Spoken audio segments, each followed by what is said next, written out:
भाव भ्रमर की कथा श्रृंखला में आपका स्वागत है। म्यूरोंग सुएकन चीन के सबसे प्रसिद्ध लेखकों में से एक हैं। प्रस्तुत है उन्हीं की लिखी कहानी दुर्घटना। अपनी तिरछी निगाह से मैंने मोटरसाइकिल को जोर की आवाज के साथ फिसल कर गिरते हुए देखा। चालक हवा में उड़ा, धम्म की आवाज के साथ जमीन पर गिरा और रुकने से पहले 2 बार लुढ़का। मैं सन्न रह गया और मैंने कार रोक दी थी। मोटरसाइकिल चालक बिना हिले डुले सड़क पर पड़ा हुआ था। रात हो रही थी। दुर्घटना वाली जगह पर भीड़ थी और शोर भी। मैं सन्न दिमाग से चालक के हेलमेट के भीतर से बाहर की ओर रिसते खून को देख रहा था। लहू मई के महीने में पूरे खिले रुगोसा गुलाबों की तरह चटक लाल था। मोटरसाइकिल चालक अब भी बिना हिले डुले सड़क पर गिरा हुआ था। मैं अपनी कार में बैठा सोच रहा था, कुछ भी हो जाए, तुम मरना नहीं मेरे दोस्त। यूं भी शराब पीकर गाड़ी चलाना गैर कानूनी है। यदि तुम मर गए तो मेरा भी वही हाल होगा। थोड़ी देर बाद मैं अपनी कार से बाहर निकला और धीरे धीरे चलता हुआ उसके पास पहुंचा। अचानक वो मुड़ा और उठकर बैठ गया। फिर वो अपने हेलमेट के भीतर से ही बड़बड़ाने लगा और गालियां देने लगा। भाड़ में जाओ तुम, तुम्हारा बेड़ा गर्क हो जाए। कैसे गाड़ी चलाते हो तुम? अपने जीवन के 37 सालों में पहली बार मुझे इतनी मीठी वाणी सुनने को मिल रही थी। मेरा नाम वेई है और इससे पहले भी लोगों ने मुझे शाब्दिक गुलदस्ते भेंट किए हैं, किंतु अभी से पहले ऐसे अपशब्द मुझे किसी ने नहीं कहे थे। मुझे ऐसा लगा जैसे स्वर्ग से गरजने की आवाज आ रही हो। मैंने सोचा, यदि ये व्यक्ति गालियां बक सकता है तो ये ठीक ठाक है और मेरे लिए ये अच्छी बात है। पूरी सड़क पर अजवाइन और मूलियां गिरी हुई थी।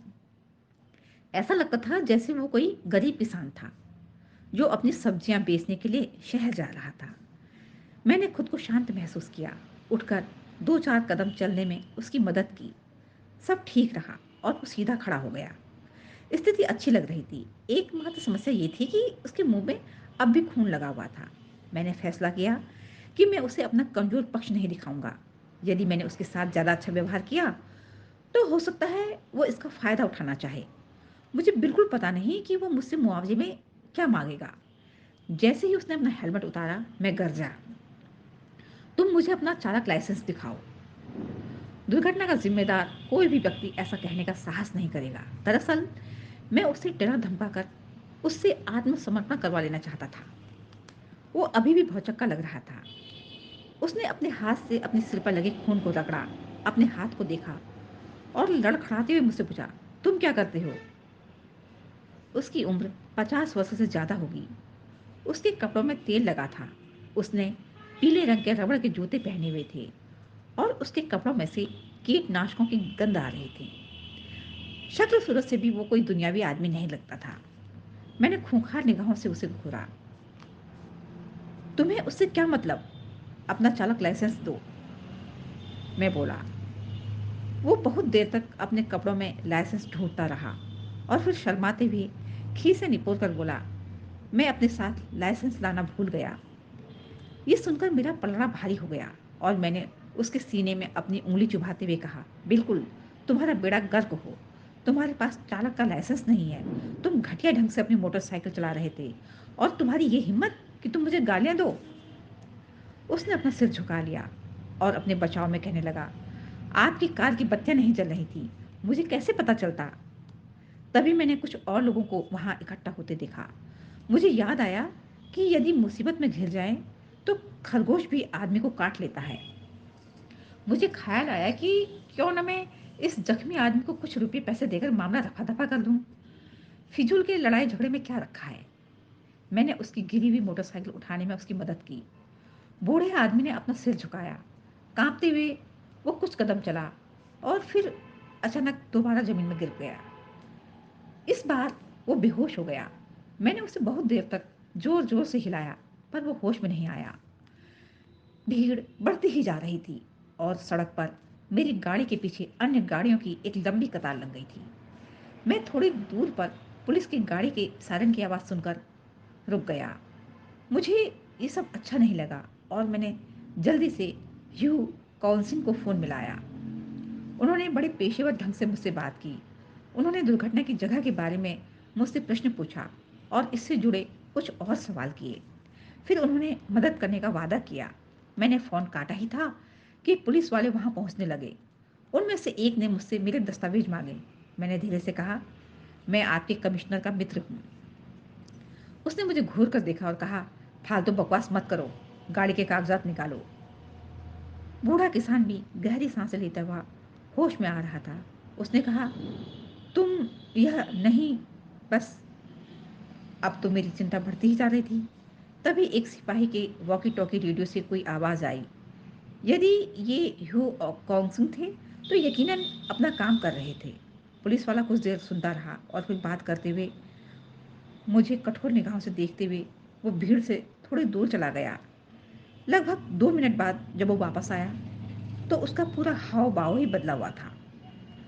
उसने मुझसे कुछ नहीं कहा, बल्कि वो सीधे उस किसान के पास गया और उससे बोला, तो तुम इनके ठीक पीछे मोटरसाइकिल चला रहे थे? अपना शिनाख्ती कार्ड, चालक का लाइसेंस और पासपोर्ट दिखाओ। बूढ़े का चेहरा पीला पड़ गया। उसके चेहरे पर खून लगा हुआ था और उसके ओठ कांप रहे थे। बहुत देर तक उसे समझ में नहीं आया कि ये क्या हो रहा है। सिपाही ने उससे कुछ कहा और पूछताछ की। फिर वह मेरी ओर मुड़कर फुसफुसाया, वकील वेई जी, पहले इसे अस्पताल ले चलते हैं, यह बुरी तरह से घायल है। मैं कराहा, क्या फूटी किस्मत है मेरी। लेकिन मैंने कभी नहीं सोचा था कि बूढ़ा खुद को इतना बड़ा बेवकूफ़ साबित कर देगा। वो अचानक उठ खड़ा हुआ और कांपते हुए अपनी मोटरसाइकिल पर टिक गया। फिर उसने अपनी सब्जी वाली टोकरी भी उठा ली और सड़क पर गिरी सब्जियां आदि उठाने लगा। हरी पत्तियों पर उसकी माथे से रिसकर बहता हुआ खून गिर रहा था। मैंने और पुलिस वालों ने हैरानी से आंखें मिलाई। सिपाही ने उससे पूछा, सब ठीक है? बूढ़ा सब्जी वाला अपनी छाती को मलते हुए बोला, यहाँ दर्द हो रहा है। अब दूसरा अनुभवी सिपाही आगे आया। उसने बूढ़े से पूछा कि क्या वह मामला निपटाना चाहता है। उसने आगे कहा, तुम्हारे पास चालक का लाइसेंस नहीं, फिर तुम इनके ठीक पीछे मोटरसाइकिल चला रहे थे। लगता है तुमने इनकी कार में टक्कर मारी है। तुम्हें अपनी गलती माननी ही होगी, समझे? फिर उस पुलिस वाले ने मुझे कहा, आपकी भी गलती है, आपकी गाड़ी की बत्तियां नहीं जली थी। मैं चुपचाप मान गया कि गलती मेरी भी थी। बूढ़ा भयभीत लग रहा था और हकलाते हुए उसने मुझसे माफ़ी मांगी। मैं मन ही मन हंस रहा था, लेकिन मैंने राहत की सांस ली। पुलिस वाला वाकई जानता था कि इस मामले को कैसे निपटाना है।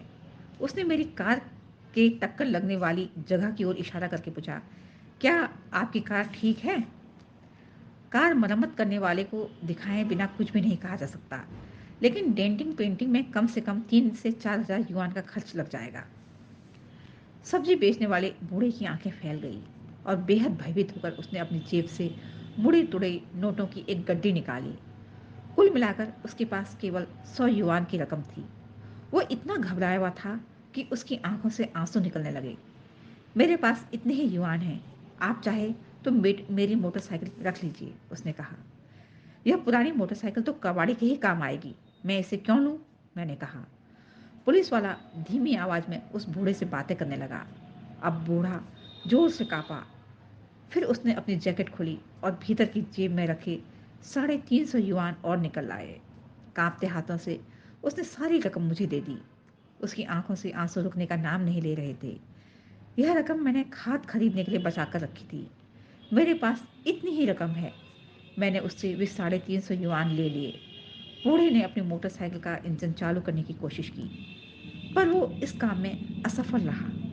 फिर एक हाथ से अपनी सब्जी का टुकड़ा पकड़े और दूसरे हाथ से अपना मोटरसाइकिल संभाले और धीरे धीरे चलता हुआ आगे बढ़ गया। उसके माथे से अब भी खून रिस रहा था। धीरे धीरे भीड़ छट गई। पहले पुलिस वाले ने धीरे से मुझसे कहा, आगे से आप भी पीकर गाड़ी मत चलाइएगा। समझ गया भाई, समझ गया, मैंने कहा। तुम अपने चाय पानी के लिए कुछ रख लो, उसने जवाब दिया और सीटी बजाते हुए आगे बढ़ गया। मैंने वापस आकर अपनी कार का इंजन चालू किया। गाड़ी चलाते हुए जब मैं अगले मोड़ पर पहुंचा तो मैंने पाया कि वो बूढ़ा सड़क के किनारे उगे एक छोटे से पेड़ के पास रुका हुआ था। उसका चेहरा बेहद पीला पड़ा हुआ था। वो एक हाथ से अपना पेट पकड़े हुए बेतहासा खांस रहा था। हमारी आंखें आपस में मिली और फिर मैं दूसरी ओर देखने लगा। जैसे हमारे बीच कुछ हुआ ही नहीं था। यातायात पुलिस ने मामला निपटा दिया है। मैंने सोचा, अब मैं इस व्यक्ति के लिए कुछ करके मुसीबत क्यों मोल लूँ। मैंने गाड़ी की गति बढ़ाई और ये सोचता हुआ फैंगशान शहर की ओर बढ़ गया कि मेरी प्रतीक्षा कर रही मेरी प्रेमिका ग्यालो ली मेरे आने में देर हो जाने की वजह से चिंतित हो गई।